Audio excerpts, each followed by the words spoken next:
Without any further delay, let us welcome the Senior Vice President of Essar Group, CEO of Avid Learning, Curator of the Royal Opera House, Mumbai, and member of FICCI Arts and Culture Committee, Mr. Asad Lalljee.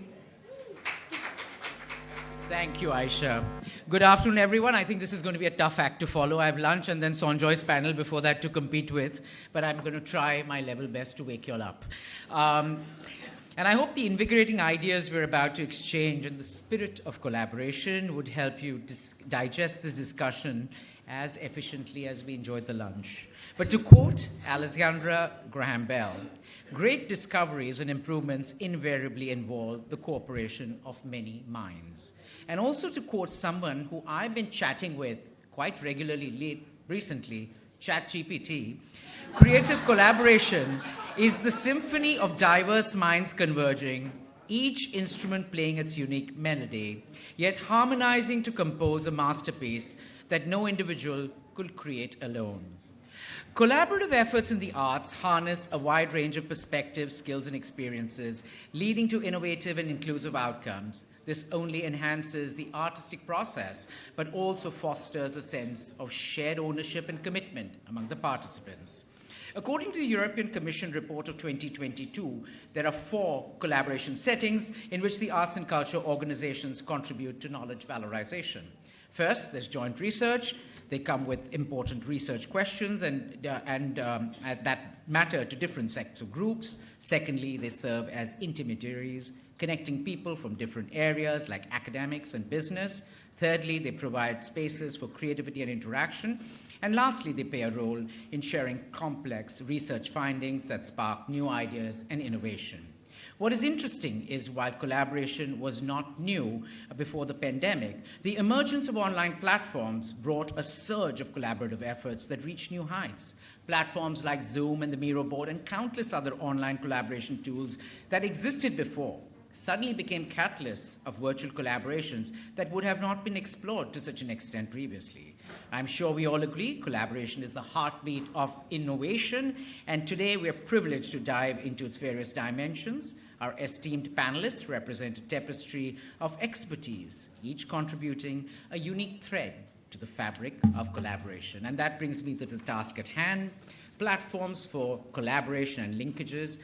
I'd like to invite our panelists who will explore the evolving role of artists, the potential of new technologies, the impact of crossover disciplinary partnerships, changes and future trends in collaboration models. So please put your hands together and welcome Producer, Director, Trustee, Shri Prithviraj Kapoor, Memorial Trust and Research Foundation, Prithvi Theatres, Kunal Kapoor.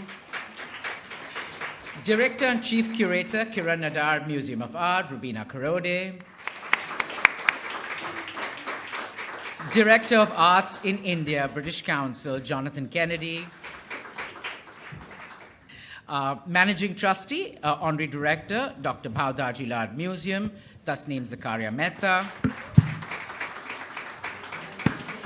And Honorary Director, Bangalore International Center, V. Ravichandar. All right. Excited to be talking to all of you all. Kunal, thank you for joining us in the nick of time. Now, and so we're going to start with you, right? Now, given the common challenges the arts ecosystem faces, that is limited funding, lack of formal arts education and training, how can we further leverage our collective strengths to create a significant positive impact that benefits stakeholders at large? And this is the opening question I'm going to ask all our panelists. Kunal, after becoming the trustee of the Prithvi Theatres in 1984, you worked tirelessly to making it a landmark in the Indian theatre scene. In 2018, you marked the 40th anniversary of Prithvi Theatres and celebrated through a collaboration between the Royal Opera House and Prithvi Theatres, 2 unique institutions coming together for the first time. What is the broader impact of such collaborations between institutions on theatre's legacy and its future trajectories? Very difficult and complicated question. We've done partnerships before. I mean, the festivals, we've actually had the NCPA before that. The theaters need to promote audience as well as venues for performances. And the way to do that is collaboration, is for people to come together. Unfortunately, that doesn't happen. It does not happen enough. It doesn't happen enough because of either individual egos or their own system that they work. Everyone seems to be working in an island, which is not the way to work. So how do we change that? It needs a change of attitude in management. It needs to say that we're not in competition with each other, that we actually can work together with each other. To give you an example, Bruce is here.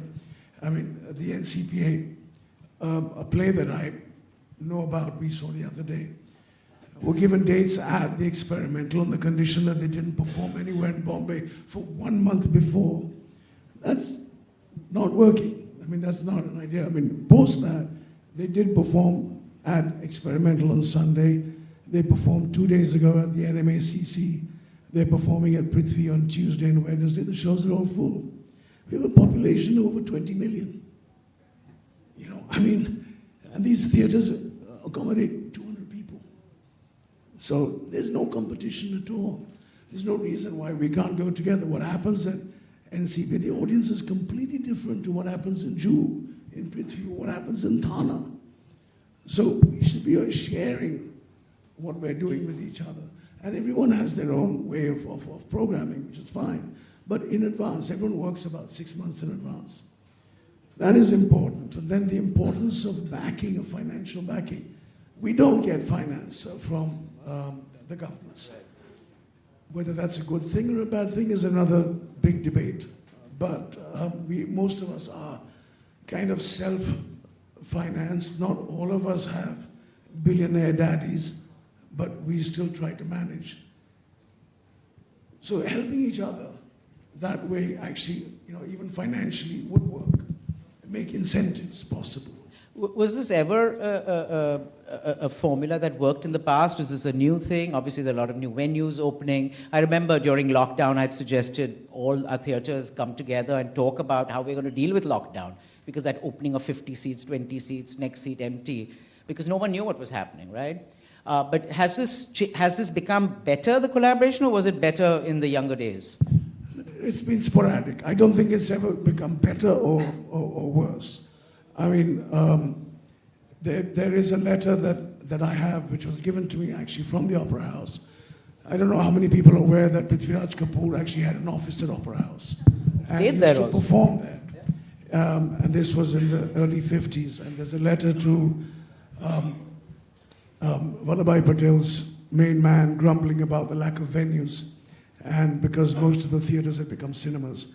And even at Opera House, he had to perform at 8:30 or 9 o'clock in the morning. So, I mean, it was his dream to have his own theatre. It only happened in 78, 30 years later. Wonderful. We'll come back to that. Roobina, you're a curator, writer, art educator. You've received numerous awards and scholarships. You've been associated with the KNMA as a curator and a director since it's opened in 2010. Connecting to the general audiences through education programs, and now you're about to open the new Kiran Nadar Museum of Art, which will perhaps be the largest cultural space in India to open in 2026, I believe. It's truly remarkable, this journey. I mean, so could you share some of the insights on your Indian collaborations that have got KNMA to this level? And are there been any ripple effects with existing collaborations or some practices that we can all learn from? Thank you, Asad, first, and what an illustrious company I'm in, so thank you very much for inviting me. I will pick up from what Kunal said, and I think the first point I want to make is that you just have been listening to Asad. He is so energetic, he's so quick in his words. I am a slow person. I work slowly, and all about collaboration and functioning of any institution is a slow, long-term, sustained process. Doesn't become overnight, doesn't grow overnight. And when I joined KNMA, the first thing, my observations to have joined a private museum initiative was that for a long time, institutions and museums, at least in India, have been working in isolation. It's a lot of isolation in terms of one not speaking with another for various reasons. They could be that their timetable is completely overstressed. They're busy with their own schedules and calendars and planning. It's not so easy. It's sometimes a very messy process. It's also a process that takes a lot of time back and forth. And therefore, collaborations are not that easy and not so simple to put forth. And so the museum immediately is faced with two things. One is the everydayness of the museum, which he just spoke about. What do you do every day at an institution? You know, you have to do something meaningful for people, for the audiences that come. So there is an everydayness that you have to cater to. Those are collaborations maybe at a very small level, I would say. Sometimes just a neighborhood group comes, sometimes an adult group comes, sometimes a school which is close by can come, an NGO. That is one way of how we function to really actually create those concentric circles of collaboration. But at the other level, as a museum that has to grow and has to mark its presence, let us say, or map its presence in the global scenario or in the national scenario, we have to work towards collaborations. And what we did was, I think something that worked in our favor was that we did not start with the building. So we did not have the museum building. And so I was in a place, in a mall, okay, where I'm running the museum even now. So it was a very different kind of a start, so to say. And so the method was that, so how do you populate this museum? And how do you go about to create a mark? And working on that made me realize that it will always be like, it will be meaningful to have a concentric circle grow. You go from local communities and neighborhoods to the city. From the city, you go to other cities. From the other cities, then you go to the nation, and from nation, you go beyond. And that was a mapping that I was thinking of when we started at the museum. And for me, that was interesting because it also gave so much insight into how every institution and museum is different from one another. You know, their approach is different, their size varies, their program varies, their method varies, and therefore we are learning on that, in that process as to say, okay, when I took a show to Calcutta, there was a very different audience, also a very different kind of a venue, a different kind of a city, and a very different temperament where art is concerned and how you receive it. It may not be the same in Ahmedabad, it may not be the same in a remote place like maybe far beyond Kerala. So I think those learnings are very important because we are talking about a larger ecosystem. Right. And it's a very exciting time, right? There's so many new museums that just opened or are in the process opening. I mean, we'll come to Ravi soon. I mean, Bangalore is just rocking with that at the moment. Jonathan, the British Council was first established in India in 1948. Today it seeks to partner with India's knowledge, ambition, and economic growth through access to UK's art, culture, education, and language. And your role as the Director Arts of India, you know, has an immense significance in fostering this collaboration and connections and creative partnerships between India and UK. And I was joking with him, but I'm actually going to say it. I stalk him on Instagram. He's everywhere. I mean, the only person who travels more than him is Mr. Roy sitting in the front. But, you know, could you share some instances where cross-disciplinary collaborations not only enrich artistic exchange, but also contribute to a deeper understanding of each other's cultures? Okay, another big question. Before I tackle the British Council part of the question, I'll just tackle my own background, actually. Before I joined the British Council, I was a theatre producer in the UK for 25 years.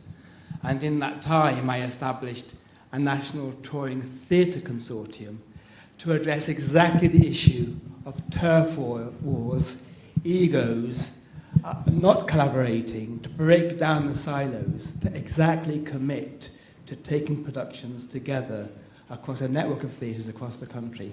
Because otherwise you're just cannibalising each other's work. And there is no value in that when there's plenty of people to sit in an auditorium, as you say. So I think the spirit that is really important in terms of collaboration is being open, being willing to really listen deeply to what people are saying to you, and then take action, and don't sit there in silence and do nothing. And that's partly the spirit that I've brought with me, I hope, to my time at the British Council in India. And in the spirit of international collaboration, it's also about, from our perspective, understanding what the UK can bring to India, but what is India's arts and culture scene about? And you've got 5,000 years of history, which is predating the UK by several millennia.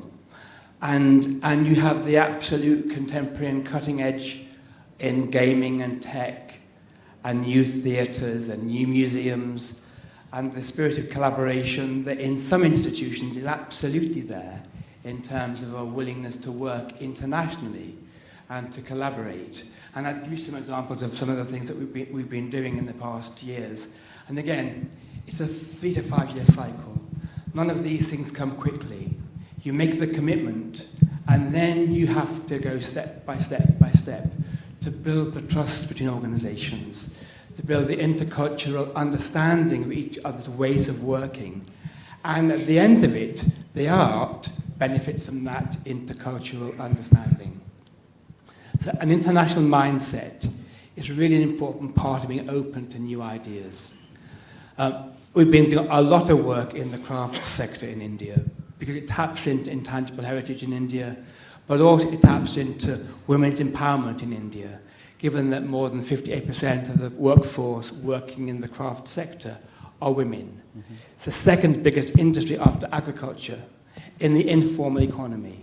So for us, it's how can we ensure we empower the women who are going to be those that will run organizations in the future. So we have one project that's been running for the past couple of years. It's an acronym, apologies. SSMI, who are based in Delhi.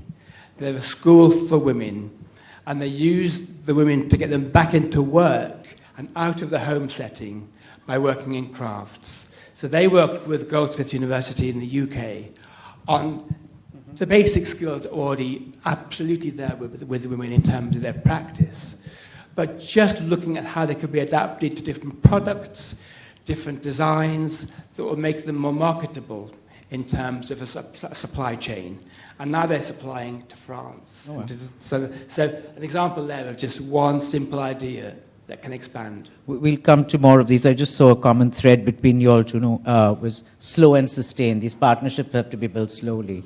Tasneem, you're the director of the 151-year-old legacy institution, Mumbai's oldest museum. Only a handful of institutions can boast of such a rich history. Your restoration and revitalization efforts to the museum won you the UNESCO 2005 Asia Pacific Awards for Excellence of Cultural Restoration. Congratulations, a little late. How has the transformation of this cultural space helped collaborative initiatives you foster between the museum, between the walls, and beyond? So, thank you. 15 years later. And of course, congratulations to Teamwork, Avid, to all of you who put this together. It's just wonderful that we are having these conversations and, God willing, also making an impact and doing things. So with us, you know what, right from the beginning when we started the whole restoration project, it was about changing hearts and minds. It really was, you know, people didn't know the Bhau Daji Museum 15 years ago. And we put it on the map not only in Mumbai, but also internationally. And I have to say, we have a wonderful young team that works with us, and they really should, I mean, I'm the face of the museum, but they really need to get a lot of credit. And we've had the teams, you know, people over the years working with us. Some of them are here today, and they need to get the credit. And the idea was always, as I said, the commissioner said to me, one of the commissioners, it's a graveyard for objects. So how do you change that perception? Was really, I mean, you know, just think about it. And commissioner saying that to you, why do you want to do this museum? What is so great about it? Okay, we'll restore it. And in many ways, that's still some of the approach. You know, it's about the building.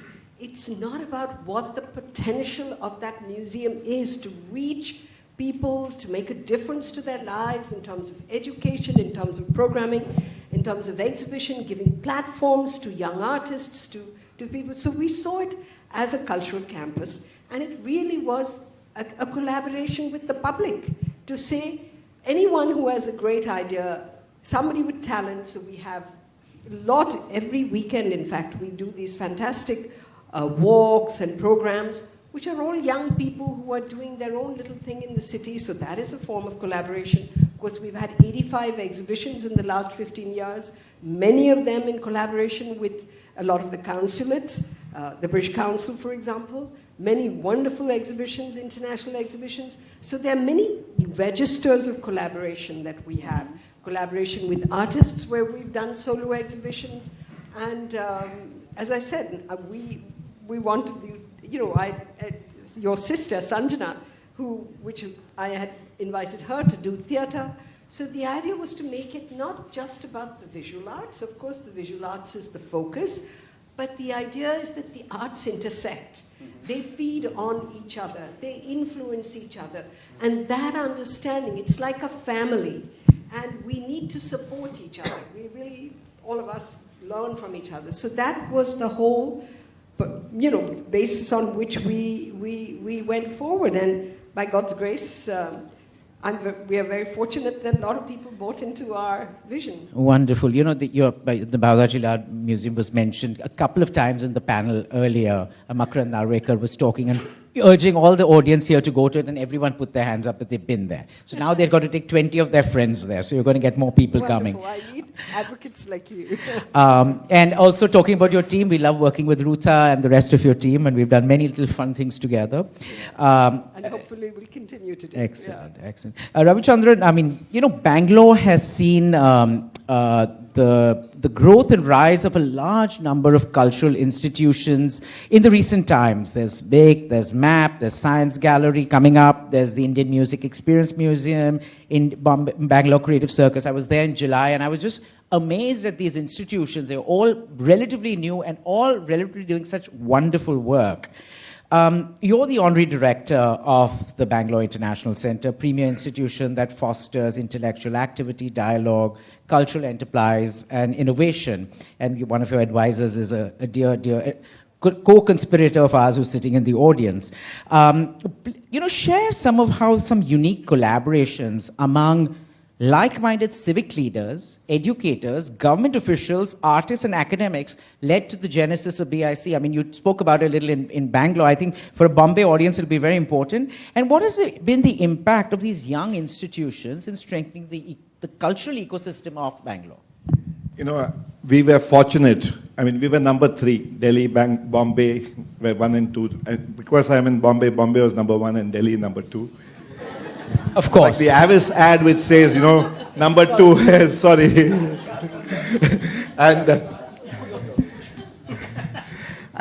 You try harder when you're in the 3rd place. It's true that there's actually been a lot of activity in Bangalore, particularly of late. And Bangalore International Centre happens to be one of them. The Museum of Art and Photography, the Indian Music Experience, and the Science Gallery that is due to open. And there are another 2-3 centers that are getting built. So clearly there's a lot of energy and activity.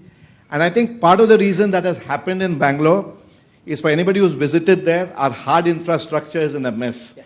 So many of us who have been grappling with that, we said the least that is in our control as private sector is to fix the soft infrastructure. So these initiatives I see as fixing the soft infrastructure of the city, and it covers arts, culture, conversation, crafts, and the like. Now, as far as the BIC journey was concerned, it was impossible to do this without, at the beginning, both members and donors. So we call ourselves a privately enabled public purpose institution for conversation, arts, and culture. So privately enabled, there's no government. So all the money that has been, this 50,000 square feet that we have built, has come from individuals and institutions and members. So that's the private involvement. And we do about 300 to 330 programs per year, and a third of those programs are in alliances with others. So for us, alliances is in our DNA, and I do not know what it's about the Bangalore weather or whatever it is. The other institutions are happy to come on board. Maybe we have this good place and we're giving it on very favorable terms, or maybe free too, maybe that's the reason. But a third of our programs are with alliances, so it works. During COVID, what happened, Arundhati Nag, Rangshankara, she took the initiative to create we called it a Spaces Collective. Because we were all reeling. We had this place and there were costs and no revenue stream. And what happened as a result of that collaboration among spaces is we went to the government and the government wrote off all our electricity bills. So we didn't have to pay electricity during that period, the fixed charges. And that came because a collective got together around that. Now that is leading to further collaboration saying that, look, can we share some of the programs going from one place to the other. The BIC approach really is, we are ready to be the last show of any show in town. We have no problems at all because our show is always free.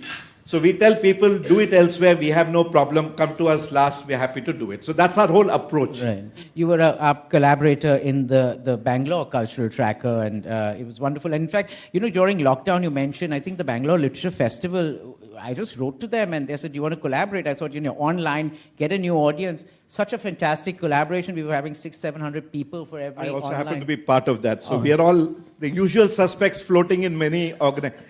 And just so that I can just do a plug for that, this December, a set of 10-15 organizations are coming together. So like the Serendipity Festival, so December 1st to 15th, Bangalore is going to be a city of festivals, things happening every day. So that's what we are putting together this December. Wonderful, wonderful. I've already been invited to be part of a panel there on the 1st. And we're going to have a similar thing in January in Bombay with the Mumbai International Festival in, I think, between 20th and 28th. You can check with us for know-how. Yeah, I'm going to be there, spying. Hey, you should learn best practices from your collaborators. There's nothing wrong with that. Kunal, speaking of, Mumbai is obviously home to Bollywood, the largest film industry in the world, employing about 40 lakh people, contributing to 15.6 billion in India's media entertainment revenues. And you belong to a family that has been a pioneer change maker in both Indian film and Indian theatre. From many, like 4 or now 5 generations, I'm not quite sure how many. But so you still wear multiple hats. So how different or similar are collaborating linkages between the film fraternity versus the performing arts? Or are they the same? No, they're not the same.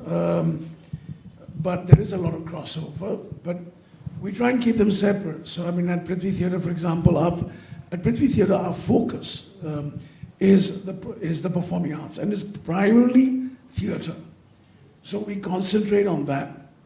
We don't like the word Bollywood.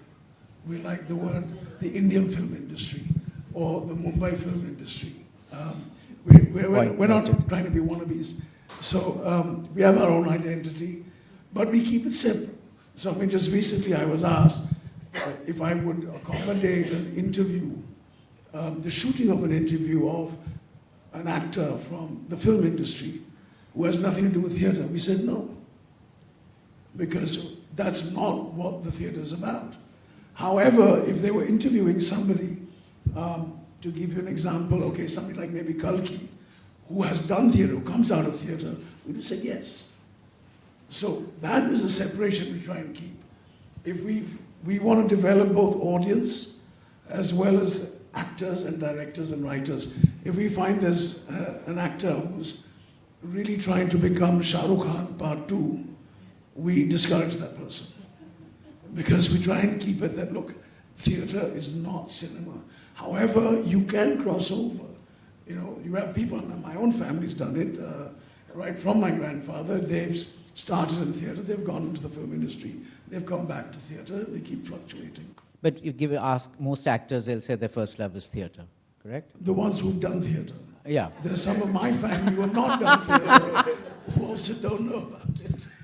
All right, Roobina, the KNMA, in partnership with the Ministry of Culture, presented the India Pavilion at the 58th Venice Biennale.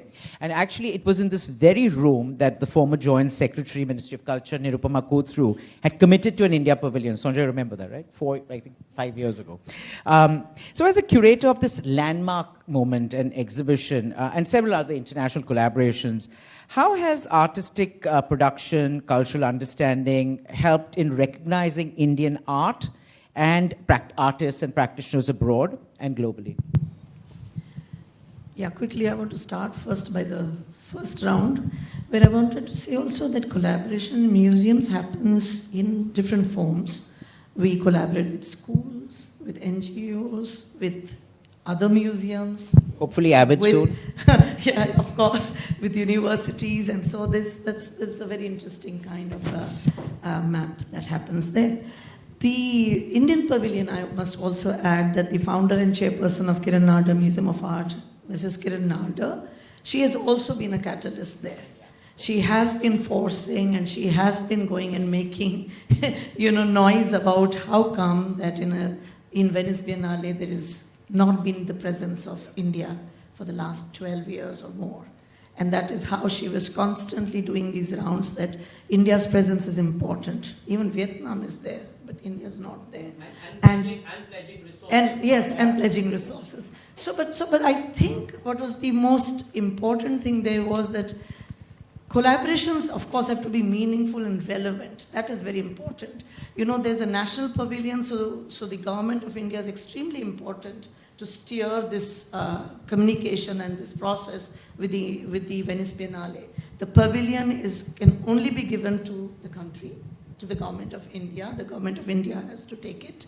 And then we came in as curatorial, we became the curatorial group, and CII was also mediating between the Government of India, Ministry of Culture, and the Kiran Nadar Museum of Art. So it was a collaboration, a very meaningful collaboration, I would say, in terms of how everybody could bring their strengths and energies together to put to really make the pavilion.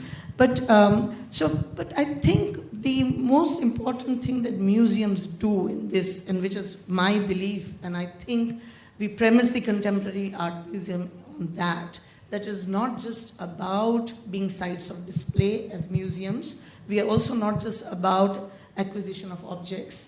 We have to be places of conversations, dialogue, confluence and learning. And in this process, there is what you bring to the arts is visibility. You bring to it credibility. You actually are able to bring forward your discourse or present your discourse, which might be missing in the discourse that has already been ongoing around contemporary art in the world. Okay, so the whole idea that artists get their presences, artists who are not heard are heard, seen, taken forward, support is there, okay, and also a contemporary art discourse is presented. I think that is that production of culture and that understanding of culture along with it. It's not just that museums abroad can acquire Indian art. What are they going to do with Indian art? Or what are they going to do with South Asian art is the question. Is it just about collecting them, or is it much more? How are you going to bring them into the discourse, in the larger discourse? And I think that's where the museum plays a very vital role there. I think I was walking around Central Park and I saw a Bharati Khair that you all had supported, I think last year, right? Yeah. Yeah. Just got over. And, you created that ripple effect of the Venice Biennale Pavilion. I was talking to Mugdha Sinha, the present Joint Secretary, and she's keen to continue this legacy. In fact, she had asked us to do a roundtable with Mumbai visual artists. In this very room, we collected 35 visual artists, and she just sat and chatted with them in a fireside chat. So, yeah. Jonathan, the 2017 UK-India Year of Culture marked the 70th anniversary of India's independence. So incredible programming, cultural events organized by British Council, and here and similarly programs in the UK. Such cultural festivals are vibrant hubs where artists, audience, it's all the boxes are kind of ticked. Can you share some of your long-term strategic initiatives in these festivals, like the Festivals of Future? I think that's a very cool one, that have contributed to strengthening artistic practices between India and the UK? So we've just finished our 75th anniversary programme, which culminated in March of this year and started in June of last year. And we had 21 cities covered across the UK and India with the different projects, 51 partnerships, and 14.3 million audiences in India alone, in galleries, in museums, on mountainsides and festivals, in parks and streets. across all art forms. And the simple theme of the season that we just finished was called Together. India, UK Together, a season of culture. The Together word is so simple. It's about mutuality, sharing of expertise, and making art together. And an example, or some examples of the work that came from that, because it was an open call. We effectively went to the sector in India and in the UK and said, come with applications. We had 115 applications to work together. And at that point, we had enough money for about 5 projects. In the end, we had about 21. Because I just kept pushing for some more money from the organization to expand the program. And in terms of some of the kind of intersectional art projects that came through, one with a studio based out in Goa, Antrich, who worked with Crossover Labs in London, who created a gaming experience that is also a gig, which it's called Elsewhere in India. And it's a gaming experience that is built upon objects in museums. So they 3D imaged them from those at the V&A, those in India, those at the British Library, and have turned that into the landscape of the game experience. So it's populating a game in a contemporary way, which also has its integrity in the museum's archives and their stories. So that's just one experience of how you can do something entirely cool, but absolutely rooted in history and the spirit of collaboration. And with technology, excellent. Tasneem, Dr. Bhau Daji Lad has had a significant impact in the area of arts education and cultural awareness in the city. In fact, you briefly mentioned it. In that context, the museum education initiatives, I mean, does that work on collaborations? I mean, your course, I mean, all the young people working in the arts always clamor to be part of your is it a diploma or a degree? It's a diploma. It's a diploma. Yeah. 1-year diploma. And, I mean, every weekend I see there are some children's programs that you'll have. So talk to us about those. Are they all done through collaborations? How important is collaborations for this? So it's extraordinary that a city like Mumbai, where, by the way, the whole art started, in a sense, if you look at the progressive movement, really that's where it all started, didn't have a course on modern art. Okay, forget contemporary, but just even modern art, where modern art started. If you wanted to study art, fine arts, you had to go through aesthetics, the Department of Aesthetics, and the head of the history department is here, Ruby's here, will bear me out. Or you had to go through philosophy. It was basically taking a very sort of Orientalist kind of approach. So the idea was, how do we do a history course on art? And so we started that, and I worked 2 years on putting that together, by the way. It didn't just happen. We really looked at everything around. And it was so successful. We had about 25 students every year. We charged very little if compared to what was on offer around. And given that it was a private course, we had experts flown in from other parts of the country who were experts in each of the topics that were being discussed. Very intensive over the weekend. And I still have people, young people, when I go to galleries, when I go places, who come to me and say that course was a game changer for us. It enabled us to not only get jobs, they've gone into working with Art India, which is one of the best magazines, working in advertising, working in galleries, and just in foundations in so many areas. So that, I think, skill development is extremely important. We help the police, for example. The police commissioner wrote and said, we're setting up a police museum. We don't know how to do this. Will you help us do it? So we trained the police for about a week, and they've come back to us just recently because they want us to top up that training. So we do things like that. We had a program that we put together for other museums in Maharashtra through the government, the state government, to train them in digitization, in curating exhibitions. Because most of the museums across the country, and even just across the state, we were trying to impact the state, don't have exhibitions. They don't even know how to, present the work that they have in telling a story with a narrative of some kind, juxtaposing artworks, etc. So that proposal is also pending because they have to take leave from their duty Sometimes one person is only running the museum. So then I was told by the government, but how can they take leave? So we said, now that is for you to figure out. But it's so important to do these kind of training courses. So that, and then of course we've done the book. Yeah, I'm coming to your book. Okay, you want to go right now? But that was huge, huge research, which we will talk about. All right. Ravi, in today's interconnected world, leveraging global collaborations provides a valuable exposure to emerging artists. We'll talk about Harshit, our dear friend. We did something with JLF in New York. Avid did a talk with him also. We had him part of the Cultural Tracker. Now he's doing a talk he did a talk at BIC. And yesterday I saw him posting something. I wasn't quite sure what he was doing, but I'm sure he's doing more. So how is a platform like BIC contributing to nurturing and showcasing emerging talent through maybe exhibitions or collaborations?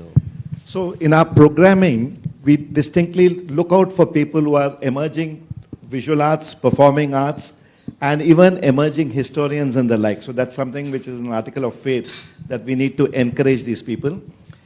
Since our model is a pretty crazy model, we are free to public.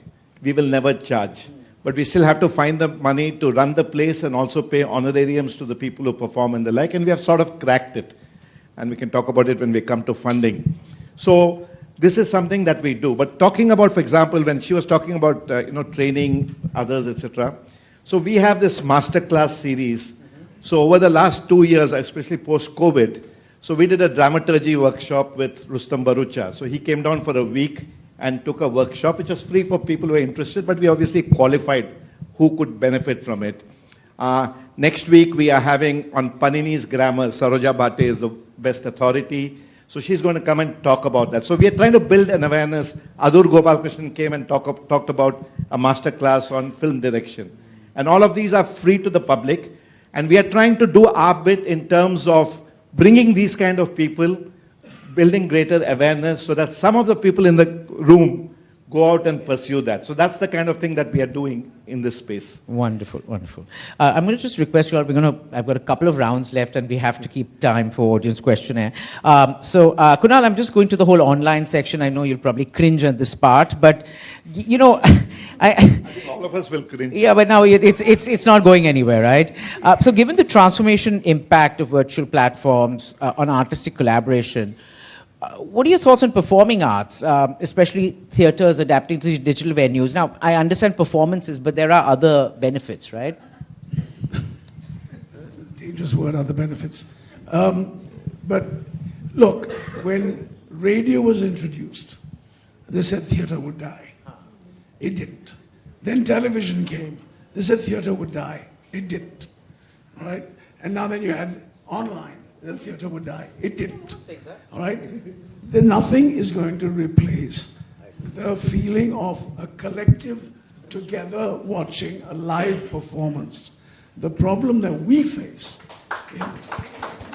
in India is the respect for that. So our live performances, you've used that word several times and I disagree with it very strongly, the word free. Because as a nation, we tend to, I like your watch, how much did you pay for it? What is the mileage of the car? Everything's related to money.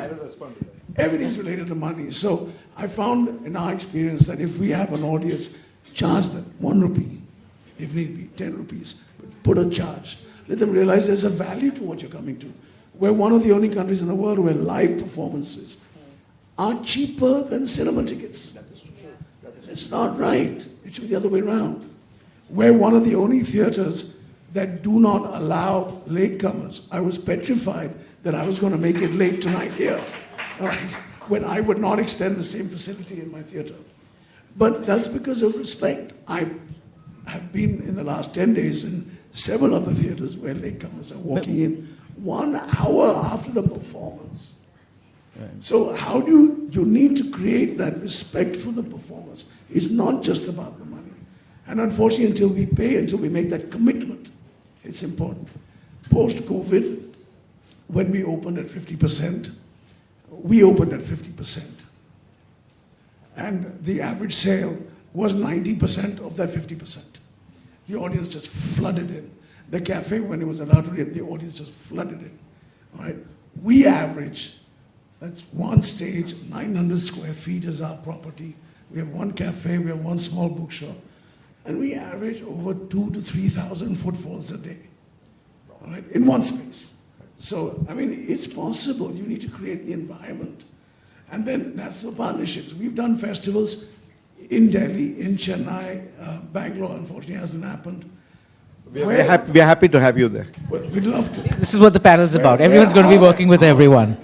Our philosophy has been to partner somebody in Chennai, to partner somebody in Delhi. We've had partnerships with the British Council. We've had, complicity here twice. All right, big partnership that was, but it's important that we have the partnerships. We do it. They must be commercial. People must dedicate themselves and advertise. All right, that is important. Not who we are. It's not about me or my family or whatever. It's about the performance. It's about the performers. It's about the event. That is what is important. And they must know. They must know that, damn, I didn't get tickets. I wanted to go. I should have gone. I should have booked. That's what we need to create. And that works with partnerships. That works by working together. All right. But it does have a role in theatre education, the online space. But anyway, we'll move to... Where about performing arts? Roobina, when we talk about collaborations, most of us just think about English, right? But it stands out that we're a country with 120 languages, the Constitution recognizing about 22 under the 8th schedule. It's the diversity that builds layers and depths into the artistic landscape. I remember going for a show, in the Qatar Museum Open, Ranjit did a show of Hussain, and the titles were in English, Arabic, Braille, and Tamil. How can a premier institution like KNMA navigate this linguistic diversity, creating this exhibitions and for different regions and bringing them in? Especially in Delhi. So would your shows have Punjabi or, Saraiki as one of the... Tough one. No, but good you asked this question. Recently, we are also creating Braille books, but that's besides the point. But I think I read a beautiful article that said what all museums can do and what all they can't do. Because these are ambitious projects in terms of thinking of India, such a vast country. Every 5 or 20 kilometers, things change in India. We are on different time and space, as we travel. We have many languages. I think Tasneem and I had this conversation once at Daji because I was visiting there, and so they would have an English and Marathi. We would have an English and Hindi. When we show in Calcutta, we have an English and Bengali. Okay, when we go to Chennai, we have it or in Kochi, then we have English and the local language there. But certainly, how many languages can we translate? But yes, this is a project that we have to think about, of course. Linguistic diversity is important. In fact, it's very interesting. People tell me, artists tell me, it's a very interesting thing that once they've lived in Bombay or Mumbai, their home language is Marathi. They've forgotten their own language that is spoken at home or where they come from. And similarly in Gujarat, when we live in Gujarat, Gujarati becomes mandatory and we start learning that language and start communicating in that. I may be a Punjabi, but I will start communicating in that language. So this is a question, a larger question to address. But I want to take on from what Kunal was saying, because this is something that we have faced since the pandemic. Digital, we were really extensively working on the digital format and what it could do to the museum in terms of online thing. But I've realized, as he rightfully said, and we all have been writing about this and thinking about this, nothing is a substitute to the other. If museums exist, people are intrigued and want to come and experience the work as it is, see it in blood and flesh, see it how it can be experienced, can be engaged. It's not just about seeing an image, or even if I wanted to see Madurai, I can only see Madurai in a picture without experiencing it spatially, without experiencing it materially, physically, corporeally. I can't do that. I cannot understand the notion of scale. There are many things that we lose out when we are not really in that moment where we can experience the work. So there is no substitute. And I think I can ask many people sitting here, have you experienced digital fatigue? Yes. I have experienced online fatigue. Literally, I cannot tune myself to watching 20 Zooms every day. I just cannot do it. My brain is not made way, my mind is not made that way. It's not possible for me to process that at all. So for me, that very soon I realized that even though we were doing very interesting exploration and innovation in terms of having digital exhibitions, making people go in through arrows and navigate different things, working out city tales, narratives online. Also, it gave us a chance we didn't know that our audience could be global. We opened up conversations, and somebody from Germany was writing.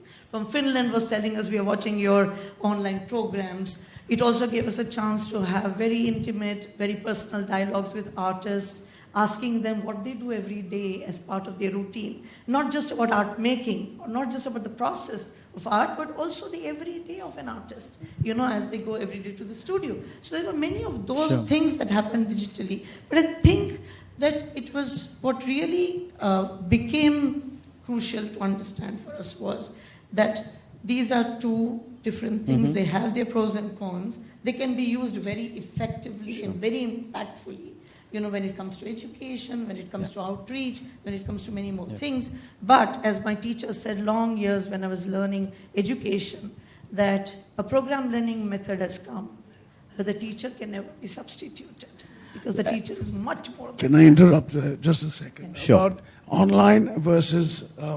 We have to move from there. the performance... I actually had this question for I didn't go down there. I'm looking at the clock. Us is the performing artist, all right? And the performing artist, his income is performing. And unfortunately what's happening is that the online thing has maximized piracy like never before. So the performer is actually losing a revenue.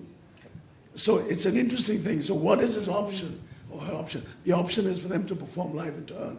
The music industry... What about directing? Like directing workshops, casting workshops, lighting workshops. Those are very valid things that happen online. Well, yeah, but no, because what happens with is... best practices from all over the world. Casting workshops, casting happens online, usually handled by some junior idiot who has no clue about what he's actually doing.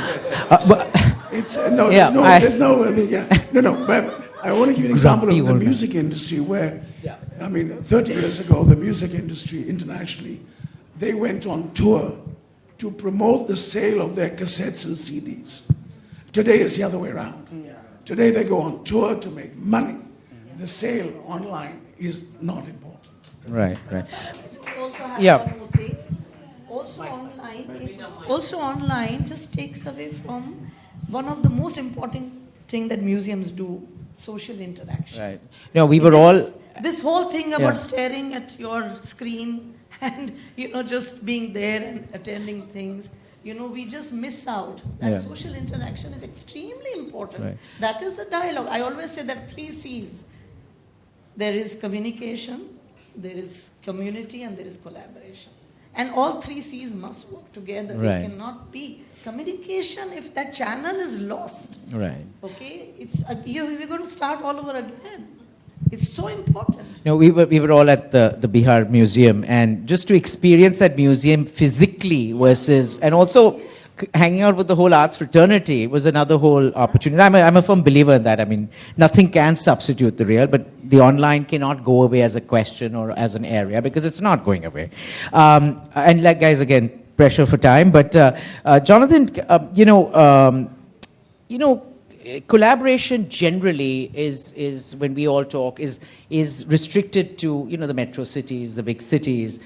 And can you talk about some of the strategies you mentioned? You worked in some villages and smaller places, tier 2, tier 3. And how do you address the issue of diversity and inclusion? Because that's another very important area. What's the geographic diversity? And it's so easy to think of Delhi and Mumbai and Chennai and Calcutta as India. But that's just the little pinprick at the top, big populations. But in terms of the rooting of India's culture, it's everywhere and all over. And for us, it's about ensuring that when we work with artists and artists who are being paid, ensure that we are reaching all of artists and art being segmenting in how we respond to artists are after. The research that we did over the course of the pandemic with FICCI taking the temperature revealed the fact that 88% of the creative industries in India are MSMEs. They are the lifeblood of arts and culture in India. And during the 18 months of lockdowns and opening up some lockdowns again, the increase in the artist workforce who lost permanent jobs was 44%.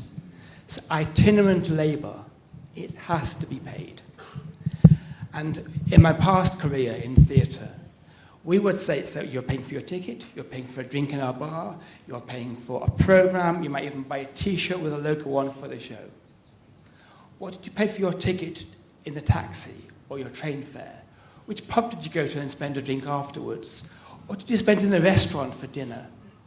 That creative economy is driving and is driven by exactly what you're saying, the cluster effect of a museum, a theatre, driving the infrastructure of livelihoods around the organizations. But that applies to most organization, institutions. We spoke about that in the Q&A earlier, but I was talking more about the diversity and inclusion aspect.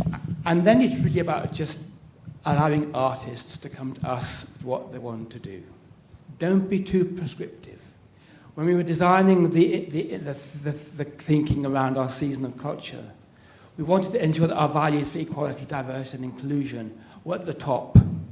And therefore, when it came to applicants having to apply, they had to see how would they address these issues. Is it the artists? Is it their audiences? Is it the participants? And in that, they had to address some of these issues around inclusion. So I'll give you an example. So The Wasteland, T.S. Eliot's centenary play was last year. Jana Sanskriti Theatre in Calcutta wanted to work for the first time with artists who were differently abled. So they brought in Grey Eye Theatre from the UK and their director as co-director for the show. And the whole company was differently abled that performed in Calcutta and then in the villages. That's an example. All right, thank you. Tasneem, I'm coming back to the pressing question of the book.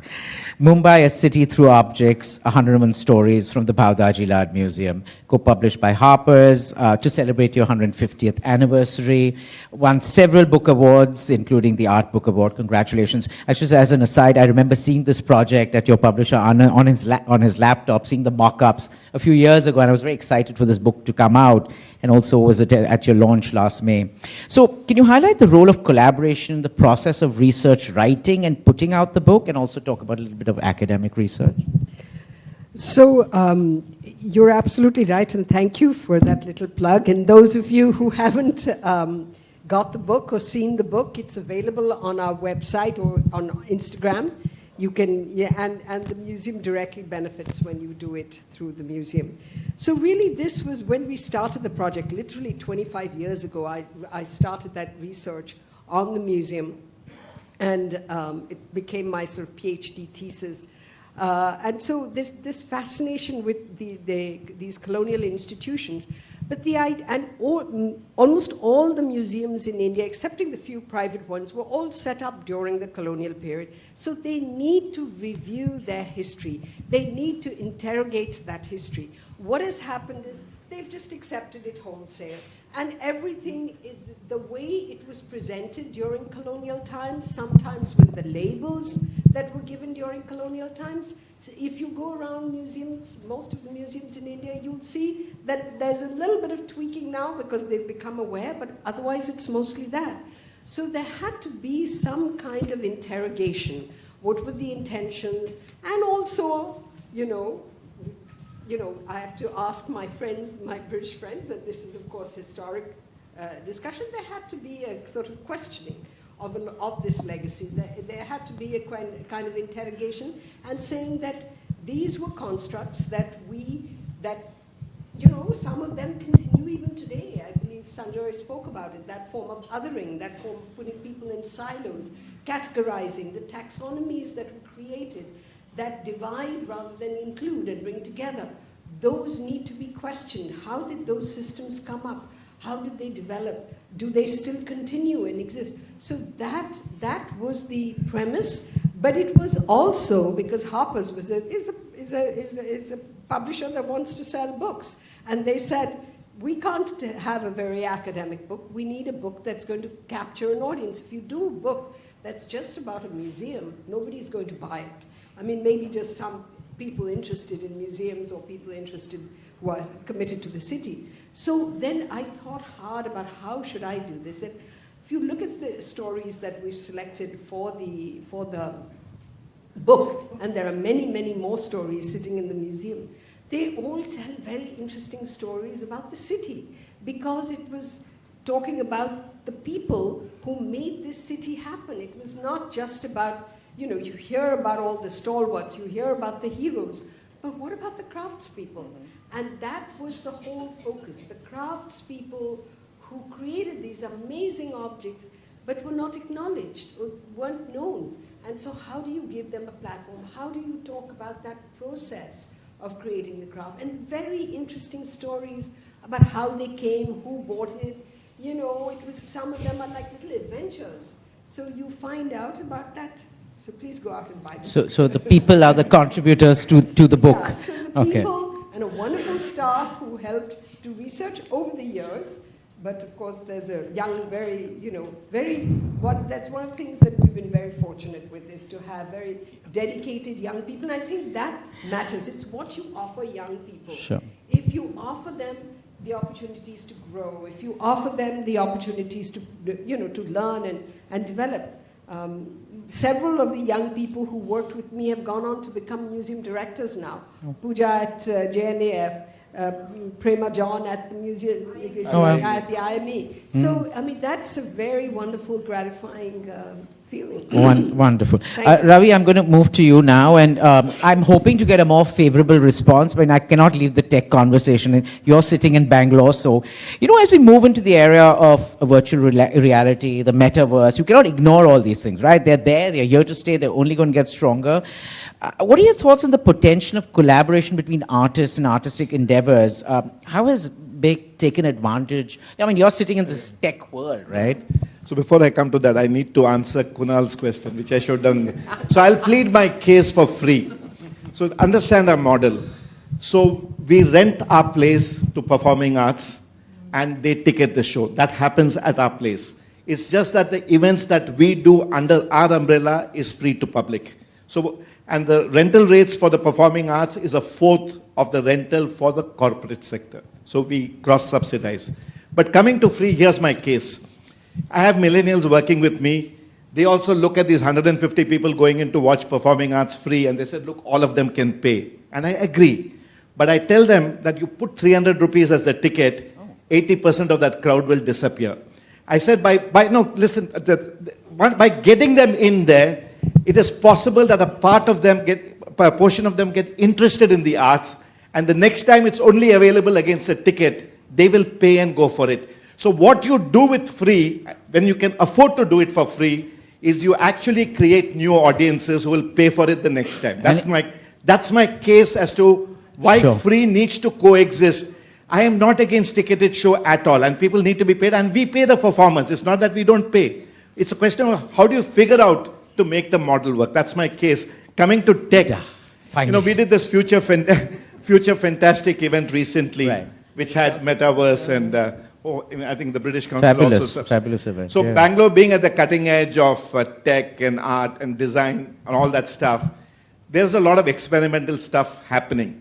Which ones will win out, which ones will become mainstream, it's anybody's guess. I mean, metaverse, for example, was supposed to be the next big thing. But Facebook's income from metaverse, I gather, was some $520. So that's how spectacularly metaverse did for Facebook.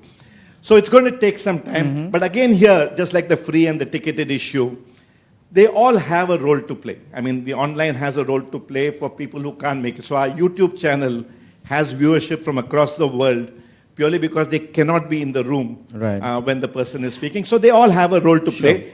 And coming to tech, the collaboration there becomes very, very important between startup companies and people who are working at cutting edge of technology.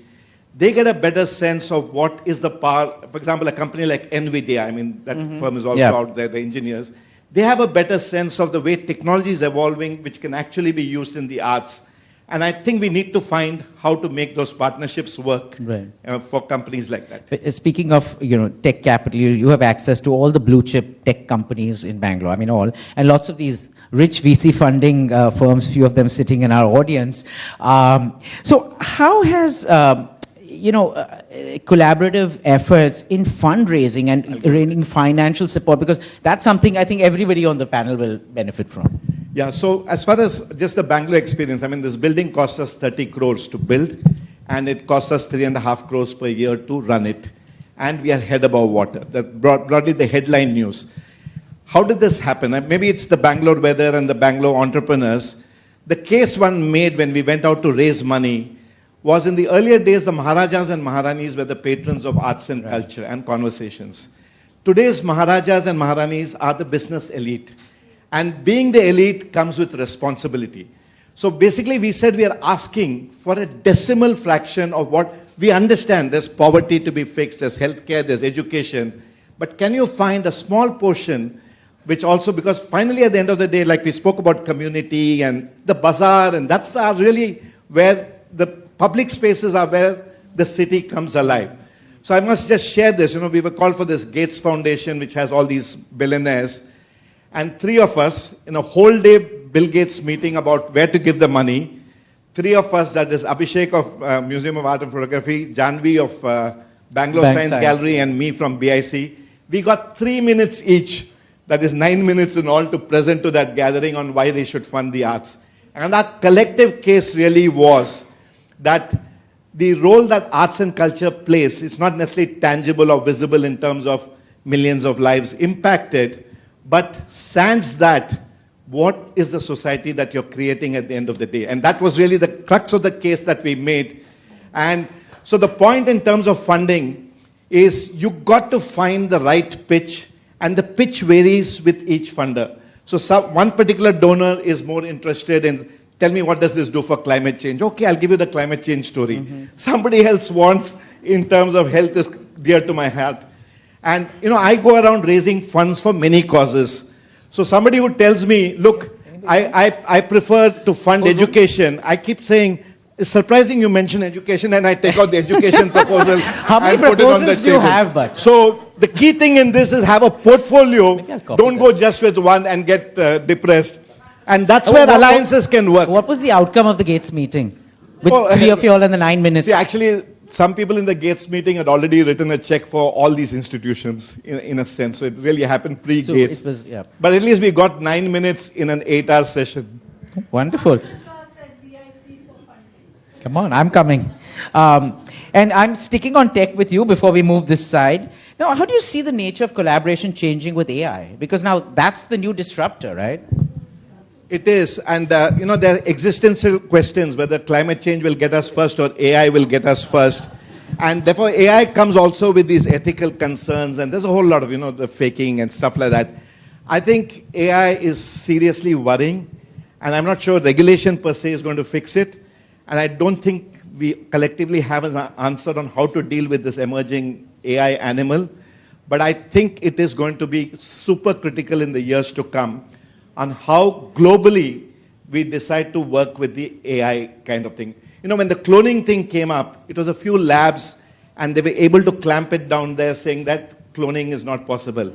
But AI, the genie is out of the bottle. It's all over. I mean, there's enough guys in garages in Bangalore who can write AI for you. So, and one runs into them every day. And all of them are not necessarily good people. So there is a challenge out there. And for all of us who are in arts, culture, worried about liberal values and the like, it is seriously worrying from my perspective. Jonathan, I'm going to come to you now. Research is an important tool to influence and impact change. And you mentioned taking the temperature report. How do these translate research findings into policy implications? Because we're all here to, at the end, white paper and give that paper to Juni and Sanjoy to hopefully make some change. So.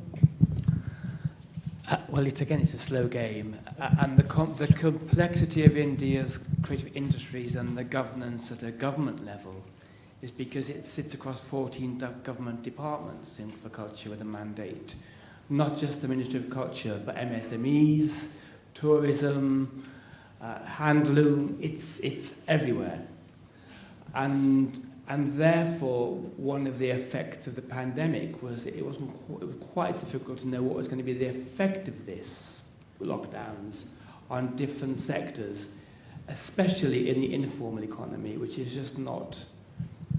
So has your report done anything? It's starting to impact the Ministry of Culture's thinking, and when the G20 presidency was announced and the Ministry of Culture had its 4 priority areas. Mm-hmm. Number 3 is around the creative economy and culture industries. I don't think that's because of the British Council solely, by any means. I think it's a collective action of many people in this room. There was a report with FICCI, British Council, and yeah. Wonderful. I'm just, in the interest of time, I'm just going to, should we just open it up to questions and then I'll do another closing round. We have 15 minutes to go. Questions? Shivangi? Give her a mic, somebody. Thanks very much. You've all talked about, revenue streams from ticketing, fundraising. But one of the things, one of the revenue models for the UK's cultural bodies is export. Exporting their exhibitions, exporting their cultural programs. Many of them have business development teams in-house. Do you guys think about, maybe developing that side of the institution? You're British, you can't answer that question. So I can sort of talk about, I can talk about museums. I'll tell you that being a government institution, and you have most of the museums in India are government museums, so I'm not going to talk about the private museum.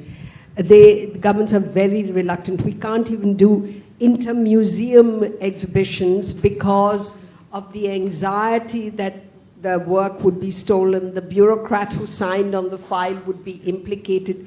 So then the Secretary of Culture said to me, we found RFIDs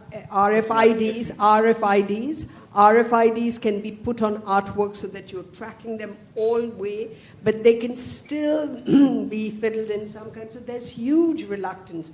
We are not even sharing exhibitions between museums in the country. So this needs to change. It's very, very, very critical that it should change. And, so what if we can't export? Do you want to add something? That's the problem. Ladies first. No, so exchange programs do happen.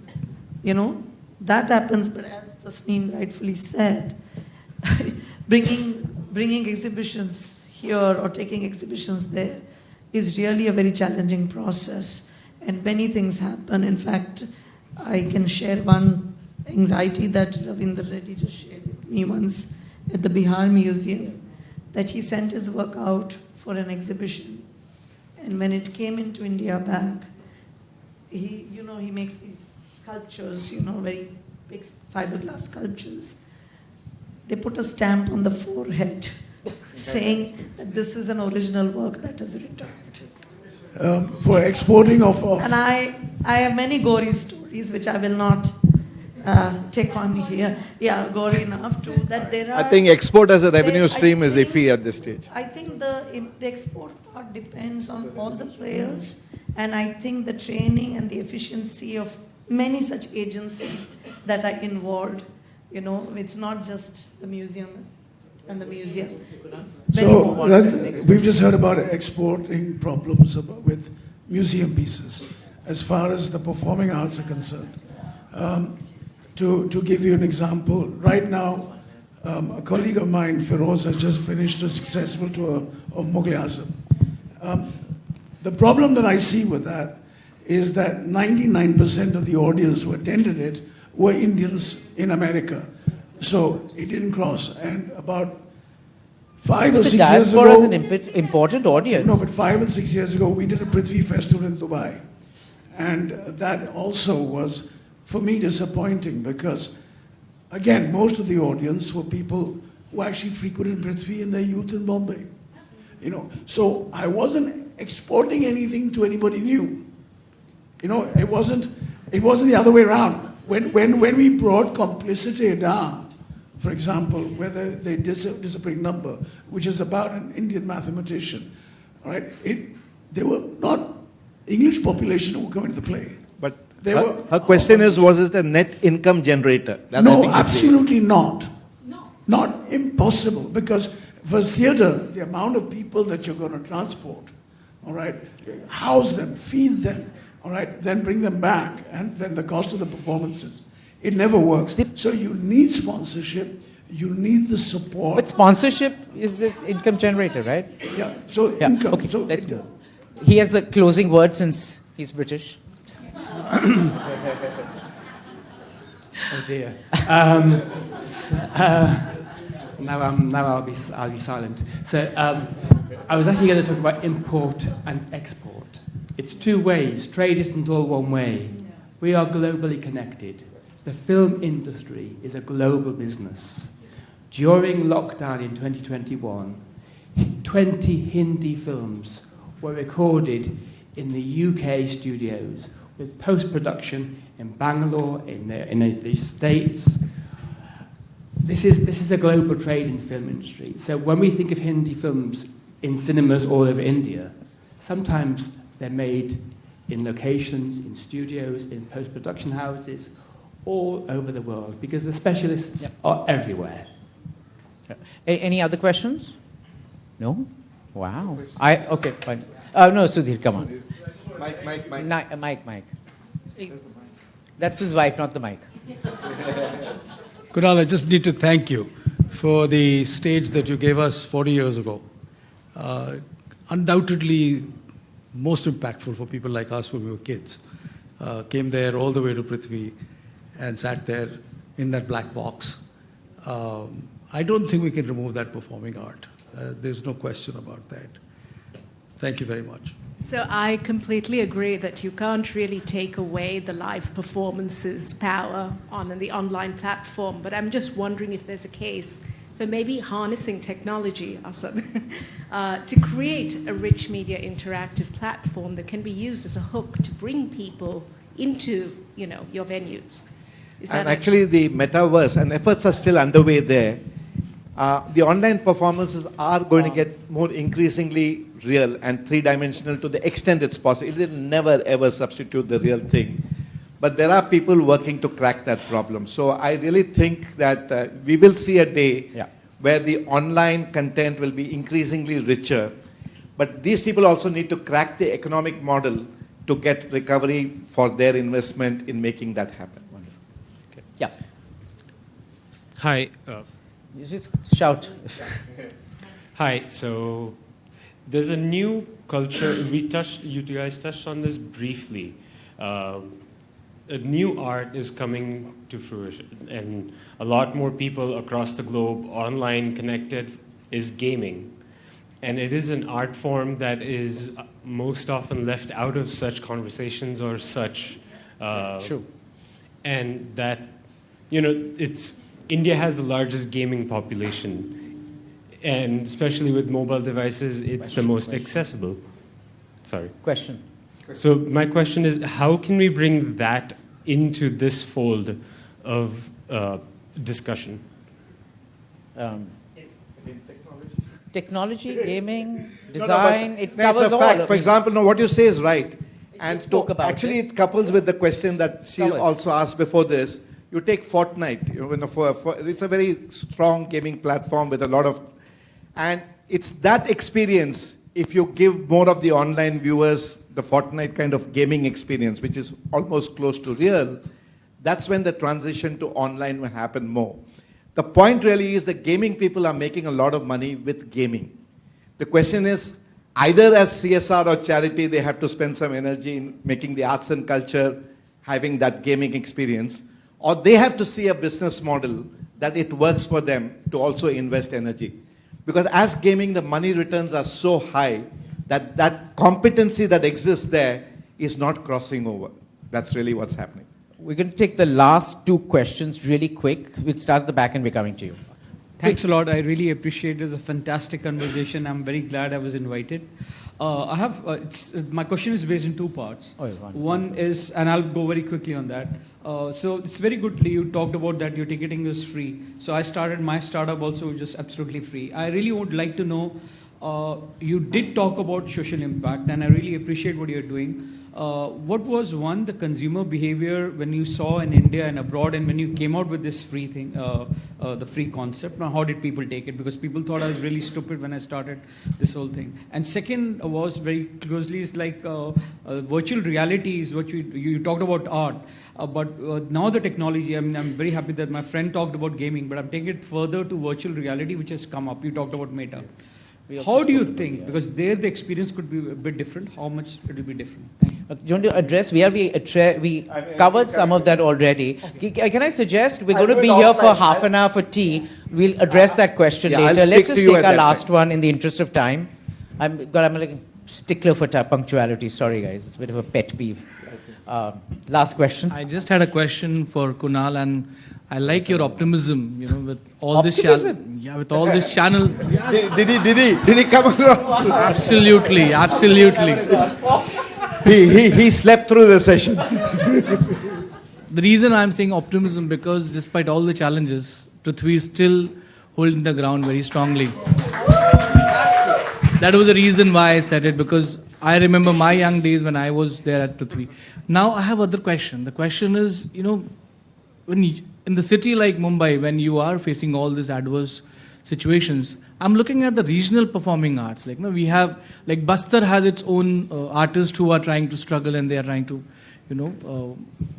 float, and some way they're trying to make their mark, or for that matter, Uttarakhand or the other regional places. These artists also struggling very hard for that matter. So, do you have any kind of a solution and a comment on that? A good solution was we have a lot of corporate bodies, like we mentioned before, who also have huge amounts of CSR money available. Unfortunately, the reality is that they push that CSR money into their own trusts that they've created for their own funds, all right, which is propagating their own stuff and not actually going out to the public. A city like Mumbai alone, just in the last 10 days, one of our things, like I mentioned, has proved it. We can accommodate at least another 20 Prithvi theatres. We don't need 2,000 seaters. 2 to 350 seaters is 20 of them in Mumbai, run like we do at Prithvi. Prithvi is never dark. It is never dark. All right? 360 days, 300 days, Mondays we have rehearsals. We do over 640 performances with an average of 83 to 84% house. All right? Now, there's an audience. But you need to build a theatre, then you may need to make it accessible to them. If nobody is building it in Bastar, if nobody's running it with the genuine thought process that I want to support the performers, I'm not interested in just putting my name on the thing. Right. I want to support the performers. Absolutely. That was needs to be done, but that's not happening. Just a quick comment and then Sanjay. I just want to say, sir, you were in the municipal corporation. The municipal corporation has so many institutions and they're all languishing. If you could just allow a public-private partnership, this spirit of collaboration to happen, if you can open it up to people with expertise who can do like what we did at BDL. Just be open. Don't treat your citizens as the other. Bring them into your system. The city will change. You have so many amazing places, and they're all falling apart because the corporation doesn't have. You have a good case study of Opera House, but Sanjay, come on. And ISRO is an example of that public-private successfully done. So Kunal, one is his colleague in the earlier section, Makarand, has promised that some of the stuff that he will look at, and BMC will make that happen. And for everybody who's talking about, online and digital and the arts, during COVID in 2020-21, we raised for theatre, through theatre, literature and sound and music, about 6.74 crores in revenue at Teamwork. So it is doable. You have to crack the code. Nobody is there waiting to give anybody money. Crack the code, find the product, whether you include gaming in it? How do you make it exciting and interesting? It is possible, and we have to do that. In the interest of time, I don't have wrap-up time for you guys, but thank you to our esteemed panelists for their insights, to all your engagement from the audience, and to the arts for being a canvas on which collaboration paints a brighter tomorrow, Kunal. Brighter. Thank you very much.